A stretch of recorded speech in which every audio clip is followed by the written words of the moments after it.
UKLO 1 year masters. No IELTS required up to 5 years visa. High visa success rate. చేస్తున్నారు ఫలానా వాళ్ళు చెప్పారని నేను చెప్పలేను, ఎందుకంటే ఆ నాలెడ్జ్ నా దగ్గర లేదు. Sir Madhu from Maha News sir. ఇక్కడ ఉన్నాను. ఈ మధ్య ఏపీలో అరెస్ట్ అవుతున్న కేసుల్లో చాలా మంది జైలుకి వెళ్తున్నారు కదా, వాళ్ళు ఏమంటున్నారు అంటే మాకు గుర్తు లేదు, మర్చిపోయాము, ఇలా చెప్తున్నారు. సో ఇప్పుడు మీరు ఆ రెండు వాడకుండా ఆన్సర్ చెప్తారని చూస్తున్నారు సార్. అరే నేను అదే అన్నానండి, ఫస్ట్ ఆఫ్ ఆల్ ఆ కేసు డీటెయిల్స్ చెప్తేనే కదా. మద్దిపాడు పోలీస్ స్టేషన్ ఒకటి. మద్దిపాడు కాదు, ఇందాక మీరు చెప్పారు కదా ఇలా చెప్తున్నారు. అది ఆ క్వశ్చన్ నాది కాదు సార్, ఇది వేరు. నేను టోటల్గా నేను అనే కేసు వేరు, నా క్వశ్చన్ వేరు. మద్దిపాడు పోలీసులు ఆర్జీవీ డెన్ దగ్గరికి వచ్చిన తర్వాత 2 days మీరు కనిపించలేదు సార్. సినిమా షూటింగ్ 2 days అని ఎలా చెప్తున్నారు? మీరు కనిపించలేదు. వాళ్ళు ఉన్నది 2 గంటలు, ఇప్పుడే చెప్పా 3 సార్లు. ఒక 2 days బ్యాక్ వరకు కూడా మద్దిపాడు పోలీసులు హైదరాబాద్ లో ఉన్నారు సార్. అక్కడ మీరు చెప్పారా? నాకు తెలుసు సార్, నా దగ్గర ఉంది సార్, ప్రూఫ్ ఉంది. చూపించండి ఇప్పుడే. ఆయన పేరు నోట్ చేసుకోండి. నా పేరు మధు సార్, మహాన్యూస్ లో పనిచేస్తాను. మీరు పోలీస్ ఆఫీసర్ 2 రోజుల నుంచి మేము గాలిస్తున్నాం అన్న వీడియో మీరు చూపిస్తే కనుక సార్ నేను మీకు ₹1,00,000 ఇస్తాను ఇమీడియట్ గా. చూసుకోండి, రండి సార్. ఈ ప్రెస్ మీట్ అయిపోయిన తర్వాత మీకు ఆడియో వినిపిస్తాను సార్. ఆడియో ఎవడన్నా మాట్లాడు, నాకు పోలీస్ ఆఫీసర్ వీడియోలో చెప్పింది చూపించండి. ఆడియో లేదు మీకెందుకు మాట్లాడారు? ఒకటి ఇవన్నీ అనవసరం సార్, నేను ఒకటే చెప్తున్నాను. సింపుల్ గా ఇది నాన్ సెన్స్ అనకండి సార్, ఎందుకంటే క్వశ్చన్ మేము అడగాలి, మీరు ఆన్సర్ చెప్పాలి. నాన్ సెన్స్ చెప్పట్లేదా? నేను కాదు, మీరు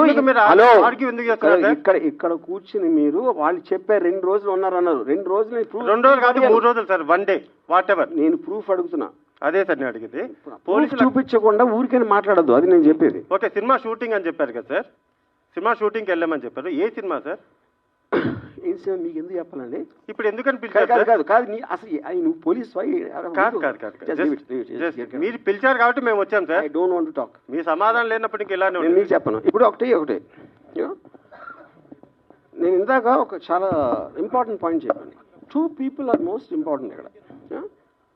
పోలీసులకి they have every right to ask. ఏం అడగాలి?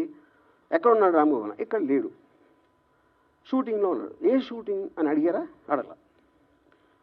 ఎక్కడ ఏ ప్రాంతంలో జరుగుతుంది అన్నారా? అడగల. అరెస్ట్ చేయడానికి వచ్చాము అన్నారా? అనలేదు. మేము గాలింపు టీంపులు పెడుతున్నాం అన్నారా? అనలేదు. ఈ 4 ఏదన్నా వాళ్ళు అన్నది చూపిస్తే అప్పుడు మాట్లాడతాం. చేతగాని తను కానీ వాళ్ళు చెప్పలేదండి, అరెస్ట్ చేయడానికి వచ్చామని చెప్పలేదండి. చేతగాని అరే వాళ్ళు ఎందుకు వచ్చారో మీరు వాళ్ళని అడుగుతారా, నన్ను అడుగుతారా?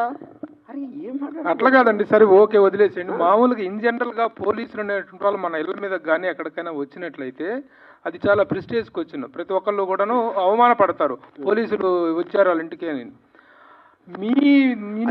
మీ ఆఫీస్ ముందు ఒక 4 గంటలు దాదాపు 2 గంటలో 4 గంటలో మీ ఇంటి ముందుకు వచ్చేసి వాళ్ళ ఆఫీస్ ముందుకు వచ్చేసినప్పుడు మీరు ఎందుకు వచ్చారు, నా పరువు తీసే హక్కు మీకేముంది అనేటువంటిది మీరేమైనా చేశారా? మీరేమైనా దానికి నేను చెప్తున్నా అది కమ్యూనికేషన్ అని జరిగిందని చెప్పాను కదా. ఆల్రెడీ నాకు వాళ్ళు వచ్చి నోటీస్ ఇచ్చారు కదా, మా ఇద్దరి మధ్య కమ్యూనికేషన్ ఉంది కదా. ఉన్న తర్వాత వాళ్ళు వచ్చారు, అప్పుడు నేను లేను. తర్వాత వాళ్ళు వెళ్ళిపోయిన తర్వాత ఇంతవరకు వాళ్ళు నాకు కమ్యూనికేట్ చేయలేదు నాతో ఇంతవరకు. ఆర్జీవి గారు, వైసీపీకి సపోర్ట్ చేసిన సినీ పెద్దలు అంటే పోసాని కానీ ఆలీ గారు కానీ ఇక నుంచి మాకు రాజకీయాలతో సంబంధం లేదు, మేము రాజకీయాల నుంచి వైదొలుగుతున్నామని వాళ్ళ ముందే అనౌన్స్. హిట్ టీవీ యాప్ ని డౌన్లోడ్ చేసుకోండి. ఇందులో short news, live news, entertainment movies అన్ని అవైలబుల్ గా ఉన్నాయి. Please download hit TV app. Hit TV app ని ఫ్రీగా డౌన్లోడ్ చేసుకోండి.